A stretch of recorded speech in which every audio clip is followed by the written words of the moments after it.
front, Nixon was confronted with an economy that was slowing down. As we'd already mentioned, the difficulty of Lyndon Johnson trying to have guns and butter, trying to provide federal largesse through the Great Society programs, plus massive expenditures on the Vietnam War, wound up overheating the economy and creating inflation.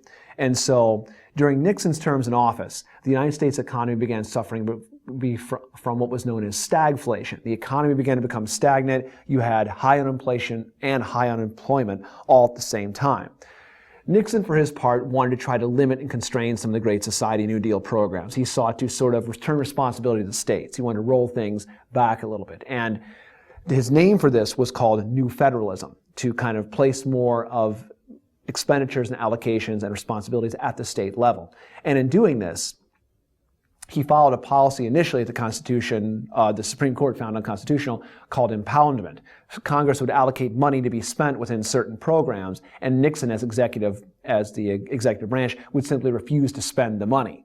And the Supreme Court said, well, you can't do that. So instead what we saw happening is he started to actively try to increase the amount of grants for states to use money at their own level. He tried to reduce spending on social programs where he could, and tried to essentially not destroy the New Deal Great Society, but definitely take apart some of its components if at all possible. This will be a trend that we're going to see in conservative presidencies from here forward in our last few units, in fact. But to combat stagflation, Nixon ultimately winds up taking the very non-free market step of trying to establish price and wage controls in the early 70s.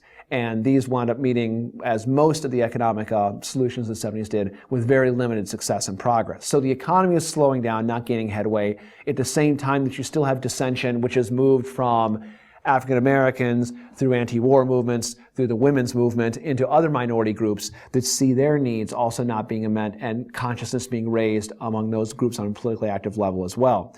The American Indian movement would be one of these, emphasizing not black power, but as they called it, red power. The idea of Indians' rights to control their own affairs. They wanted to essentially modify the autonomy they had through the reservation policy and reservation system in the United States.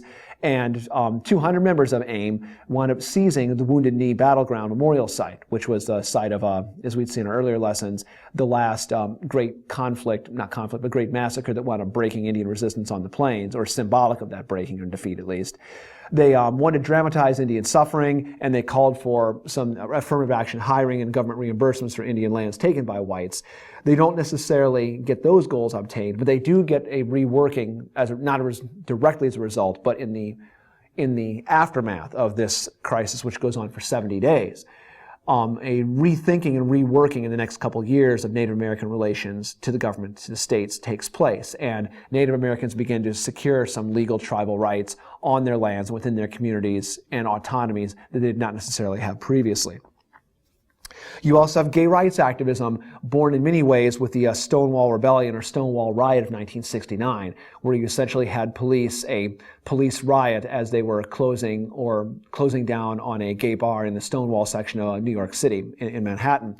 And it's going to raise consciousness then of the idea that maybe this sort of treatment was unjust and wrong, similar to how the police activities at the Chicago Convention or in Selma, Alabama, raised awareness of people being assaulted for what they were doing, or their thoughts and their beliefs, or who they were. So you begin to see gay rights activism born out of this time in the 1970s as well. So the movements that started with civil rights goes from black to anti-war to woman to Latino to Indian to gay. You can trace a line of the same strategies and models of nonviolence, of consciousness, of collective consciousness, of group identity, of group pride, of political activism, and even of radicalization, and working through the legislative process. We can follow a line tracing through the various segments of the population to whom this applied. The women's movement we've already talked about at length with Betty Friedan, with the National Organization of Women and Equal Rights Amendment. Roe v. Wade, extremely controversial decision that we've been living with ever since, which gave women a legal constitutional right to terminate a pregnancy within the first 3 months of that pregnancy. So combined with the birth control pill as well, essentially transforms women's control of their own bodies in a reproductive sense, but it's led to enormous cultural divides in our nation that are going to be with us through this period and after this period and into even the current present day that we'll see. This is also the time period under Nixon when the Environmental Protection Agency, the Clean Air Act and Clean Water Act both get passed. Rachel Carson's book Silent Spring in the late 60s, which talked about the use of pesticides and pollution and the effects it could have on the environment. What if there's a spring someday that would come and there would be no birds singing? There would be no rustling leaves because the trees wouldn't have any leaves because they'd all be dead. There would be no growth on the planet. The idea of the conservation movement and stewardship of the earth also comes out of many of these movements in the 1960s and early 70s. And the first Earth Day winds up being in 1970, which is a day you still see with us today as a political and economic and social day to kind of make the case and statement for why we can't forget about the things that we need to do in terms of taking care of the planet. But in regard to undoing the presidency, Richard Nixon had always distrusted his political enemies and felt that they were always constantly out to get him. And so in this process, he wound up overextending and losing his way. And so despite his foreign policy brilliances, his fears of what his opponents could do to him leads him to go above and beyond what is legal, to put himself above the law in terms of trying to defeat his political opponents and ultimately destroy them. He had the FBI illegally wiretap many liberal politicians, including even Ted Kennedy. He had gone over IRS returns and illegally gotten his hands on of those, of many who were war protesters, tried to have the FBI work its way into the anti-war movement. And he had an enemies list, a list of all those that he thought were out to get him that he should have to try to get first, which involved an awful lot of the liberal anti-war groups, members of the media, politicians who were not aligned with him. And ultimately, the Watergate burglary was one part in this process that led to his undoing. There was a burglary at the Democratic National Headquarters, which was in this Watergate hotel. The president's operatives for his CREEP, the Committee to Re-elect the President campaign, had operatives that it sent there to try to bug the offices, to wiretap the offices. They were caught, and ultimately, it was later discovered these burglars were hired by CREEP, and this road ultimately led all the way into the Oval Office and to the presidency. The groups that kind of spun off of this, or there were other groups such as the plumbers who were designed to try to fix leaks, such as the Daniel Ellsberg leak of the Pentagon Papers, trying to find out who within the administration would be at the bottom of whatever leaks were coming out to try to put together a solid front on the Vietnam War and a solid front on his domestic policies as well for re-election. The investigative hearings within the Senate ultimately led to the conclusion that Nixon must have known or should have known, and there were probably audio recordings, secret recorded tapes of White House conversation that would prove that he knew. When the investigative committees asked for these tapes, Richard Nixon, as president and chief executive, dismisses or fires the special prosecutor. And this was the so-called Saturday Night Massacre. And in so doing, refuses to submit or turn his tapes over, the White House tapes over. This goes all the way to the Supreme Court. And the tapes are ultimately required to be turned over to the Senate and congressional investigative committees. And there's enough evidence there indicative of reasons the president might have been involved in illegal actions. And it's not even the initial burglary, it's the covering up and lying about his involvement that got Nixon into tremendous legal trouble. At which point the House of Representatives begins drawing up articles of impeachment. Nixon sees what is going to come. The mathematical calculus says he cannot win, cannot sustain his position in office. And so as a result, he resigns prior to any formal impeachment processes getting underway. Prior to his resignation, in the undoing of a presidency, we see a lot of economic difficulty in the United States still that the presidency can't really deal with because he's been so crippled by this. The Yom Kippur War, in 1973, Nixon supplies Israel's military and economic aid in this war, and as a result, when it's attacked by its neighboring Arab countries.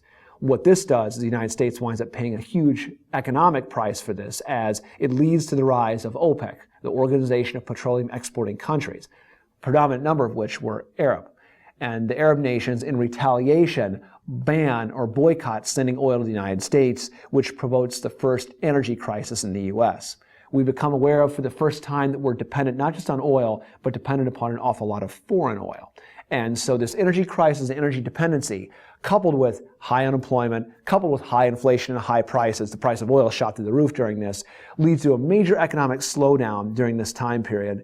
And you still have the dissension over issues like busing. Nixon had been trying to slow down the integration of public schools. He was not going to try to interfere with that, allowing white students to stay in their all-white schools.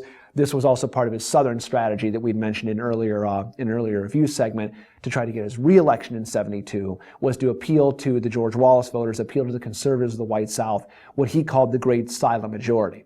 Ultimately, his appealing to this great silent majority couldn't really save him from his own constitutional overreach through the processes and activities of the Watergate burglary and the activities of the plumbers trying to find out information on people in the government, his acquisition of files from the FBI to try to, as he said, have things on people, and his enemies list that people he wanted to try to politically destroy or break or get out of his way.